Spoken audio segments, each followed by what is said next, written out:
ঢুকিয়ে শান্তভাবে বলল, বলুন মিস্টার রোহান, কি বলবেন? অ্যাকচুয়ালি আমার প্রিয়র সাথে কথা ছিল, বাট আপনি হয়তো আমাকে চিনতে পারেননি, কিন্তু প্রিয় আমাকে চিনে। আয়ন হেসে জবাব দিল, আমি আপনাকে খুব চিনি, বরং আপনার থেকেও বেশি আমি আপনাকে চিনি। মানে আমি বুঝতে পারলাম না। ছাড়ুন সব, আপনি বলুন, হঠাৎ আমার ওয়াইফের সাথে আপনার কি এমন তলব পড়লো যার কারণে আপনার কলেজ পর্যন্ত ছুটে আসলেন? ওয়াইফ? মানে আমি যতটুকু জানি আপনি প্রিয়র কাজিন হন, ঠিক? ঠিক বলেছেন আপনি। তা দেখি, তাই বলে কি হাজবেন্ড হতে পারবো না? প্রিয় বর্তমানে আমার ওয়াইফ, আর আমার ওয়াইফের সাথে আপনার কোনো কথা থাকতে পারে বলে তো আমার মনে হয় না, আর এটা আমার পছন্দও না। কড়া জবাব আয়নের। রোহান কিছুক্ষণ প্রিয়র দিকে তাকিয়ে এবার দৃষ্টি আয়নের দিকে আনলো।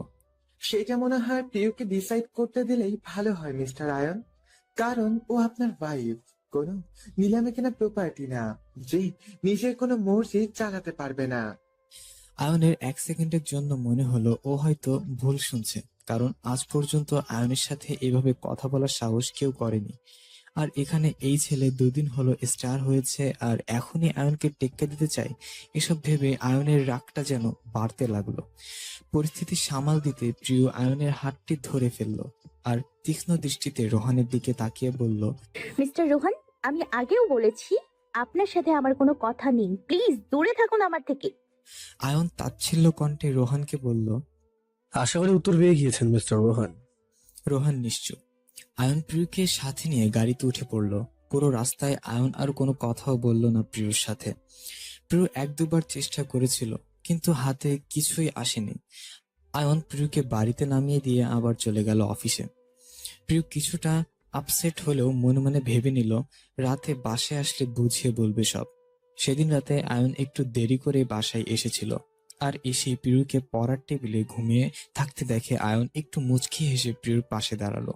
আর তখনই টেবিলের উপরে রাখা একটা চিরকুট চোখে পড়ল আয়নের। আয়ন চিরকুটটা খুলে দেখে এতে কিছু লেখা আছে। আই এম সরি অয়নদা, আমি সত্যি রোহানকে আসতে বলিনি। আমি জানি না ও আমার কলেজের ঠিকানা কোথায় পেয়েছে, প্লিজ বিলিভ মি। চিরকুট পরে অনেকটা শান্তি লাগছে আয়নের। সত্য বলতে ও চেয়েছিল এই ব্যাপারে কথা বলতে, কিন্তু তার আগে প্রিয় ওর জবাব দিয়ে দিয়েছে। আয়নের মনটা খুশি হয়ে গেল। তাই আয়ন ডিসাইড করলো প্রিয়কে কাল সারপ্রাইজ দিবে। সারাদিন ওর এই মিষ্টি পরীটিকে নিয়ে ঘুরবে। অনেক আগে প্রিয় আবদার করেছিল আয়নের কাছে শাপলা বিল দেখতে যাওয়ার জন্য, কিন্তু তখন আয়নের প্রিয়র এমন আবদারকে একদম নাকচ করে দিয়েছিল। আর তাই প্রিয়কে সকালে জোর করে ঘুম থেকে তুলেই আজ শাপলা দেখাতে নিয়ে আসলো আয়ন। তিয়াস একটা লেকের পাড়ে গাড়িটি থামালো। আশেপাশে তেমন কেউ নেই, তবে চারপাশটা গাছপালা দিয়ে ঘেরা। পুরো রাস্তায় না দিশা কিছু বলেছে না তিয়াস। এখনো গাড়িতে পিনপতন নীরবতা বিরাজ করছে। দিশার এমন আচরণ তিয়াস নিতে পারছে না। সবই তো ঠিক ছিল, দিশাকে সেদিন রাজিও করে ফেলেছিল। তাহলে হঠাৎ আবার কি হলো? কথায় বলে না, প্রত্যেক মানুষের সহ্যের একটা সীমা থাকে, আর মানুষটি সে পর্যন্ত নিজেকে আটকে রাখতে পারে। তিয়াস কিছুটা রাগী কণ্ঠে দিশাকে জিজ্ঞাসা করলো, সমস্যা কি তোমার? এমন অচেনা বিহেভ করছো কেন? আর কোন সাহসে তুমি আমার নাম্বার ব্লক লিস্টে দিয়েছো? তুমি কি মনে করো নাম্বার ব্লক করলেই সম্পর্ক শেষ? আমি কিছু জিজ্ঞাসা করছি দিশা, অ্যান্সার মি ড্যাম। গাড়িতে একটা বাড়ি দিয়ে চিক কাঁদুনি দিয়ে তিয়াসের এমন কঠোর আচরণ একদম নিতে পারিনি, তাই ভয়ে আবার কেঁদে দিল। ও গুড। দিশু, তুমি এত কান্দো কিভাবে বলবে? তোমার ট্যাঙ্কি কখনো খালি হয় না? এত পানি কই পাও? বুঝতে পারছি, এই তোমার কারণে পানি উন্নয়ন বোর্ড দিন দিন পানির বিল বাড়ছে। গরিব মানুষের হায় লাগবে তোমার উপর, ওদের উপর একটু দয়া করো। তিয়াসের টিটকারি মারার কথার দিশার মেজাজ আরো বিগড়ে গেল। দুহাত দিয়ে তিয়াসকে মারতে নিলে তিয়াস ধরে ফেলে দিশাকে কাছে টেনে নেয় নিজের, হালকাভাবে নিজের সাথে জড়িয়ে ধরে। প্লিজ দিশু, এবার বলো কি হয়েছে। না বললে জানবো কি করে? আমার কাছে কোনো এক্সট্রা পাওয়ার নেই তোমার মনের কথা জানবার। দিশা এতক্ষণ পর শান্ত হয়ে তিয়াসকে বলতে লাগলো, আপনার মা আমাকে পছন্দ করে না। সেদিন হাসপাতালে আপনাকে দেখতে যায় উনি অনেকগুলো কথা শুনিয়েছেন, আর এও বলেছে আমার মতো এমন অনেক মেয়ে আপনার পিছনে লেগে থাকে, কিন্তু তাতে কোনো লাভ নেই, কারণ আপনার মায়ের মর্জি না থাকলে আপনি কাউকে একসেপ্ট করবেন না। আর আমাকে ওনার একদম পছন্দ হয় না। আমার মতো মিডল ক্লাস ফ্যামিলি মেয়েকে উনি কোনো দিনও গ্রহণ করবে না। আমাকে আপনার জীবন থেকে সরে যেতে বললো। মায়ের এমন আচরণ সম্পর্কে তিয়াস খুব ভালো করেই অবগত। মায়ের এমন আচরণের কারণে তিয়াসকে প্রায় লজ্জিত হতে হয় সবার কাছে, যেমন আজ হলো। তিয়াস দিশাকে নিয়ে নিজের থেকে সরিয়ে দিশার মুখটা দুহাত দিয়ে ধরে উঁচু করলো। দিশু, আমি জানি তুমি কষ্ট পেয়েছো। আমি মায়ের হয়ে সরি বলছি, কিন্তু বিশ্বাস করো, আমি তোমার হাতটি কখনো ছাড়বো না। কখনো যদি বাধ্য হই তোমাকে ছাড়তে, তাহলে আমার লাইফে এই তুমিটা জায়গা অন্য কেউ নিতে পারবে না। এতটুকু কি বিশ্বাস করতে পারো? দিশা খুশি হয়ে তিয়াসকে জড়িয়ে ধরলো। তিয়াসও যেন আজ অনেকদিন পর মনে একটু শান্তি ফিরে পেল। বেশি কিছুক্ষণ সময় তারা একসাথে কাটালো। তিয়াস দিশার চশমাটা নিজের শার্ট দিয়ে পরিষ্কার করে পরিয়ে দিয়ে প্রশ্ন করলো, আচ্ছা দিশু, কারণটা কি এটাই ছিল নাকি আরো কিছু? কেন জানি তিয়াসের বিশ্বাস হচ্ছে না এই কারণে দিশা এতদিন ওকে অ্যাভয়েড করেছে, সবকিছু থেকে ব্লক করেছে, কারণ ওর মায়ের স্বভাব সম্পর্কে দিশার একটু আইডিয়া আছে। তাহলে এত রিকোয়েস্ট কেন? এই ব্যাপারটাই ভাবাচ্ছে দিশাকে। দিশা তিয়াসের দিকে তাকিয়ে, আসলে বলো কি? সেদিন হসপিটাল থেকে বেরোবার সময় হসপিটালের বাইরে নিশান্তের সাথে দেখা হয়। আর নিশান্ত বলে আপনার উপর হামলাটা নাকি ওই করিয়েছে। আমি যদি আপনার সাথে ব্রেকআপ না করি তাহলে পরবর্তী হামলা আরো ভয়ানক হবে। আমি চাই না আমার জন্য আপনার কোনো ক্ষতি হোক, তাই আপনাকে একেবারে অ্যাভয়েড করতে লাগলাম। আমি খুব ভয় পেয়েছিলাম। সরি। তাহলে এই ব্যাপার, তুমি চিন্তা করো না। ও নিশান্ত কিছুই করতে পারবে না আমার। ও কেবল তোমাকে ভয় দেখিয়েছে। একটা প্রমিস করো দিশু। কি? ফেলিয়ে তাকিয়ে আছে তিয়াসের দিকে দিশা। যত যাই হোক, তুমি কখনো এই সম্পর্কটাকে ভাঙার চেষ্টাও করবে না। যদি কখনো তুফান আসে, তাহলে আমাদের সম্পর্কটাকে সময়ের হাতে ছেড়ে দিবে। দেখবে সময় সব ঠিক করে দিবে। দিশা মাথা নাড়িয়ে সায় দিল। তিয়াস খুশিতে দিশাকে জড়িয়ে ধরলো নিজের সাথে। তবে নিশান্তের ব্যাপারটাও তিয়াসকে ভাবাচ্ছে এখন। আপা, কেন বুঝতে পারছেন না? আমি এটা পারবো না। আর অয়নও কখনো রাজি হবে না। আপনি তো নিজ চোখেই দেখতে পারছেন ছেলেটা আমার পিউকে কতটা ভালোবাসে। আমি যদি ওকে বেশি বাধ্য করি, তাহলে ও সবকিছু ধ্বংস করে দিবে, সাথে নিজেকেও। আমি এত কিছু শুনতে চাই না ইরফাত। তুই ওয়াদা করেছিলি আমার মেয়ে এবারের বউ হবে, আর এখন তুই পোল্টি মারছিস ইরফাত। আমি আগেই বলেছি সারা এই বাড়ির বউ না হলে তোদের জন্য ভালো হবে না। আর এই যে মহারানী আসমা বেগমকে উদ্দেশ্য করে, আপনি তো মনে হয় জানি না আমার মেয়ে এই বাড়ির বউ হয়ে আসুক। তাই তো দেখছি আজকাল ওই মেয়েটাকে নিয়েই কিছু বলেন না, একদম লাই দিয়ে মাথায় তুলেছেন। আপনার প্রশ্রয় পেয়ে মেয়েটা দেখি নিজের ইচ্ছে মতো চলছে ফিরছে ঘুরছে, আর আপনি ভাবমূর্তির মতো চেয়ে চেয়ে রয়েছেন। আপনার কারণে এই মেয়ের এত বড় সাহস হয়েছে। আরে এই বাড়িতে আসার পর পর যদি আপনি ওকে ওর যোগ্যতা দেখিয়ে দিতেন, তাহলে এই মেয়ে এখনো এই বাসায় থাকার সাহস হতো না। তবে তা উল্টো দিকে দৌড়ে পালাতো। কিন্তু আপনার তো সেই গুণটাও নেই। কেমন শাশুড়ি আপনি? শাশুড়িদের নাম ডুবিয়ে দিলেন। আচ্ছা মোহিনী আপা, আমি বুঝতে পারছি না আপনার বিন কেন এক জায়গায় এসেই বন্ধ হয় প্রতিবার। আপনি শুধু শুধু আমাকেই দোষ দেন। আয়নকে চিনেন না আপনি। সামান্য সেদিন প্রিয়কে একটা বড় চিতল মাছ কাটতে দিয়েছিলাম। ম্যাডাম মাছ কাটতে গিয়ে একটু হাত কেটে গেছে বলে আয়ন এসে পুরো বাড়ি মাথায় তুলে ফেলেছিল। এত কাজের লোক থাকতে প্রিয়কে কেন রান্নাঘরে যেতে হয়েছে? কাজের লোকের সাথে আমার সাথে ক্লাস নিয়েছে, এরপরও বলবেন আমার দোষ? আরে ছেলে আমার সারাদিন অফিসে থাকলে কি হবে, বাড়িতে কি হয় না হয় তা কিভাবে যেন ছেলের কানেই চলে যায়। আর আয়নকে তো জানেন কতটা রাগী। প্রিয়র ব্যাপারে ওর কাছে কিচ্ছু বলা যায় না, নিজের পায়ে কুড়াল মারা।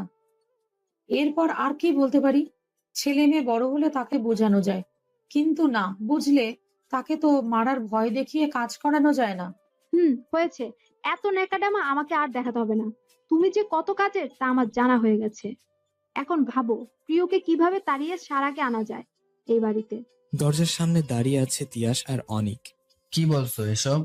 আর you lost your mind? Tiyas, মুখ সামলে কথা বলো। আমি তোমার মা, ফ্রেন্ড নই। আমিও জানি তুমি আমার মা, তাই তো অবাক হচ্ছি। আর তোমার কি লজ্জা করলো না কথাটি বলতে? কিভাবে ভাবলে আয়ান্দা প্রিয়কে ছেড়ে দেবে? এটা কখনো সম্ভব না। আর কোনো কারণে ছেড়ে দিলেও প্রিয় জায়গাটা কাউকে দেবে না। ওটা পরে বোঝা যাবে। আগে একবার মেয়েটাকে আয়নের জীবন থেকে সরে যেতে দাও, তারপর দেখা যাবে আয়ন অন্য কাউকে গ্রহণ করে কিনা। আর তুই কেমন ভাই বলতো? কোথায় বোনের সংসার গোড়াতে সাহায্য করবি, তা না করে ওই মেয়েটার দালালি করছিস? তুই সত্যি কি আমার ছেলে? মা, অন্যের সংসার ভেঙে যেখানে নিজের জন্য তাজমহল গড়া যায় না, সংসার ভাঙ্গা আর মসজিদ ভাঙ্গা সমান। আর কেন তুমি আইন্দার পিছনে পড়ে আসো? আমার বোন কোনো ফেলে দেওয়ার জিনিস না যে ওকে কেউ বিয়ে করবে না বলে তুমি এসব করছো। তুই চুপ থাক, বড়দের মাঝে কথা বলতে আসবি না। তাছাড়া ইরফাত আমাকে ওয়াদা করেছেন সারা এই বাড়ির বউ হবে। বাবার ওয়াদা এই ছেলের পূরণ করা দায়িত্ব নয়? তিয়াস কিছু বলতে নিবে ওকে থামিয়ে অনিক ওর বাবা মাকে জিজ্ঞাসা করলো। কাহিনী কি এই ওয়েদার? ইরফাত সাহেব বলা শুরু করলো। আসলে অনিক সারা যখন ছোট্ট ছিল তখন ওকে খুব ভালো লাগতো, আর আমি মনে মনে চেয়েছিলাম ওকে এইবারই বউ করবো একদিন। তাই আবেগের বশে আপাকে ওয়াদা করে ফেললাম। তখন সত্যি আমি জানতাম না পরিস্থিতি এমন হবে। তখন তো আয়ন আর পিউর কোনো কাহিনীও ছিল না, কিন্তু আয়ন পিউকে পছন্দ করায় সারাকে নাকচ করে দিল। তাহলে এখন আর কি করতে পারি বলো? আয়ন পিউকে বিয়ে না করলে একটা উপায় বের করা যেত, কিন্তু এখন অনেক কিছুক্ষণ ভেবে, ফুফু, আপনি কি চান সারা এই বাড়ির বউ হোক, তাই তো? হুম।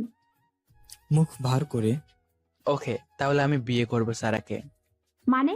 মোহিনী বিস্মিত হয়ে, মানে আমি আমার বাবার ওয়াদা পালন করব। আমি বিয়ে করব, কিন্তু একটা শর্ত, আপনি দাদা আর পিউর লাইফ থেকে দূরে থাকবেন, ওদের সংসারের দিকে নজর দিবেন না। আর ইউ সিরিয়াসলি অনিক? না মানে আমি আসলে তুই কোনো চাপে পড়ে করিস না তো? নো তিয়াস, দেখ, আমার কোনো গার্লফ্রেন্ড নেই, তুই খুব ভালো করে জানিস। আমি কখনো কোনো রিলেশনে নিজেকে জড়াইনি। তাহলে আমার সারাকে বিয়ে করতে কোনো সমস্যা নেই। আজ না হয় কাল বিয়ে তো করতেই হবে, তাহলে সারা কেন না? না, এ কি করে হতে পারে? মোহিনী একটু চিল্লিয়ে, কেন হয় না মা? তুমি তো চাইলে এইমাত্র সারাকে এবারের বউ বানাতে। তাহলে সমস্যা কি এখন? উনিকে তো এবারের ছেলে। না মানে আমি তো তা না হলে এবারের স্বপ্নে ভুলে যাও মা। ওই আশা বাদ দাও। সারার বিয়ে হলে অনিকের সাথেই হবে। তা না হলে এবারের স্বপ্নে ভুলে যাও মা। ইরফাত সাহেব আর আসমা বেগম নীরবতা পালন করছে। কে কাকে বিয়ে করছে, কেন করেছে, এ তো সবই আজাইরা চিন্তা, এখন তারা ভাবতে চায় না। এই ঝামেলা মিটাতে পারলেই চলে। সারাদিন আজ প্রিয় অনেক আনন্দ করেছে। প্রিয়র সাথে আজ অয়নের যেন তার শৈশবকালের পুরনো স্মৃতিগুলো আরেকবার ফিরে পাওয়ার সৌভাগ্য পেয়েছে। সময়ের আড়ালে ঢেকে যাওয়া স্মৃতিগুলো আজ আবার উকি দিয়ে উঠেছিল। শৈশবের সোনালী রোদ্দুর আজ আবার সারা গায়ে মেখেছে আয়ন। ব্যস্ত নগরীর এই ব্যস্ত শহরে চারিদিকে ইট পাথরে ঘেরা চার দেয়ালের মাঝে এসি রুম থেকে বের হয়ে আজ যেন মন প্রাণটা খুলে শ্বাস নিতে পারছে। প্রকৃতি হাওয়ার সাথে ভেসে আসা মিষ্টি ঘ্রাণটা নাকে এসে প্রাণ ভরে শ্বাস নিয়ে সকল ক্লান্তি দূর করে ফেলে নিমিষে। প্রত্যেকটি মানুষের মনের কোণে তার শৈশবকাল ঘাপটি মেরে বসে থাকে, অপেক্ষায় থাকে একটু উকি দেওয়ার সুযোগ খুঁজে। গাড়ি ছুটছে শহর থেকে দূরে, সারাদিনের ছোড়াছুড়িতে কিছুটা ক্লান্ত এসে ভিড় করেছে শরীরে, তবে মনটা যেন ফুরফুরে। প্রিয় রাতের শহরটিকে চোখ ভরে দেখেছে। আয়নের ফোনটা বারবার বেজে বন্ধ হয়ে যাচ্ছে, কিন্তু আয়নের যেন সেদিকে কোনো খেয়াল নেই। অয়নদা, ফোনটা ধরো। কখন থেকে বেজে চলেছে, সমস্যা কি? আয়ন আর চোখে একবার প্রিয়কে দেখে, আবার সামনে তাকালো। আজ ফ্রেন্ডসরা লেট নাইট পার্টির আয়োজন করেছে, সবাই হয়তো এসে পড়েছে। আমি এখনো কেন যে আসিনি তাই ফোন করছে হয়তো। তাহলে তোমার ওখানে যাওয়া উচিত, তা না হলে সবার মন খারাপ হবে। না না, আমি যাবো না। লেট নাইট পার্টি হবে, তুই এমনি টায়ার্ড ফিল করছিস। তাহলে তুমি আমাকে বাসায় ড্রপ করে দিয়ে যাও, তাহলেই তো হলো। আয়ন কিছু বলবে তখনই ফোনটা আবার বেজে উঠল।